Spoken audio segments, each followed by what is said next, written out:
Fire Emblem is one of the most well-known turn-based tactic game series from Japan. Its notoriety in the West is thanks to the Super Smash series. Unfortunately, the first game in the series, Shadow Dragon and the Blade of Light, never came stateside. But what if, on an alternate timeline, Nintendo did localize it for North America?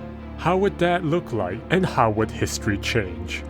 In 2020, 30 years after the first Fire Emblem game was released in Japan, we finally get an answer to this what-if question. Welcome to Physical Review, where we admire the bygone years of physical releases of games, movies, and much more. The Fire Emblem 30th Anniversary Edition for the Nintendo Switch is the most well-designed re-release of a game for a contemporary console. It hits the fans with nostalgia thanks to the replica game box and an art book featuring beautiful artwork from the entire series. Let's look at the actual packaging first. The title is the original game logo, but with English as the focus.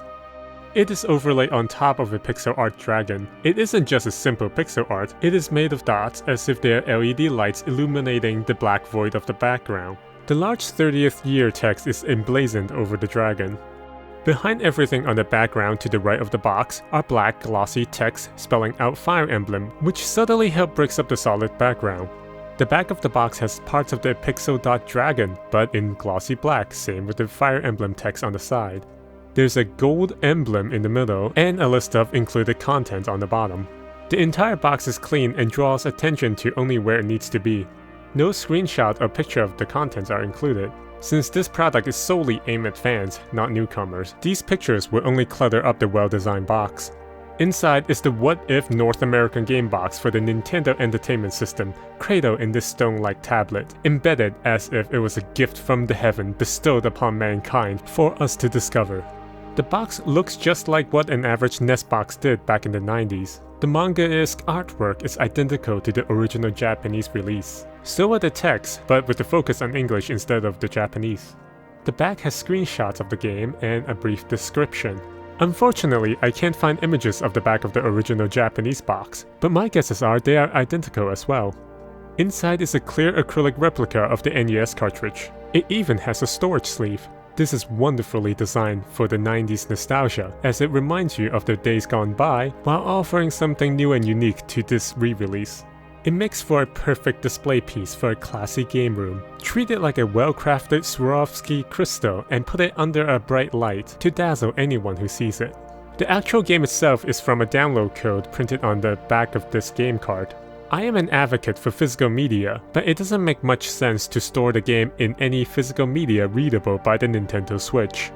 NES games usually are less than a megabyte. It doesn't make much sense to produce the expensive Switch cartridge to store this old game. Even the smallest micro SD card, which only stores 32 megabytes, are no longer in production.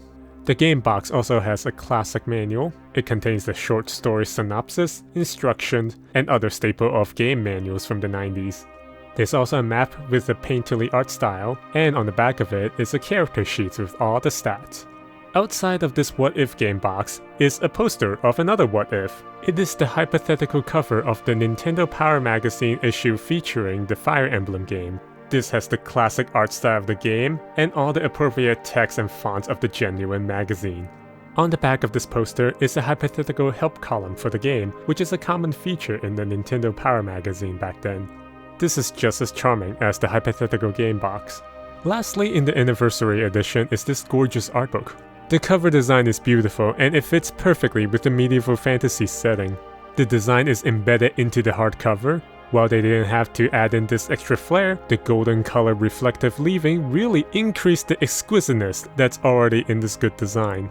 The spline is also splendid. However, the back is lacking in everything. It's a little disappointing. On the other hand, it's what's inside the book that counts, and the contents are fantastic.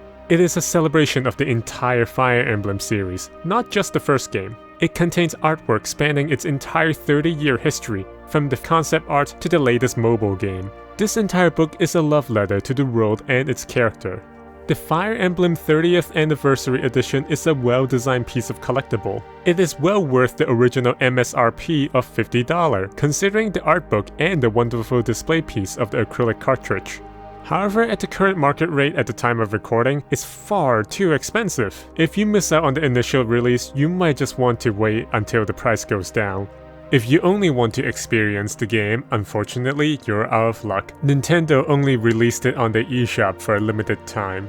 This Anniversary Edition is a wonderful re-release of an old game. I wish the remaster and re-release of other old games would have these kind of physical contents to celebrate it. What do you think about the Fire Emblem 30th Anniversary Edition? And what other classic game needs this kind of treatment? Tell me in the comments below. Thank you for watching Physical Review. If you enjoyed this, hit like and subscribe for more. Until next time. Hopefully it'll be a short wait for the next video.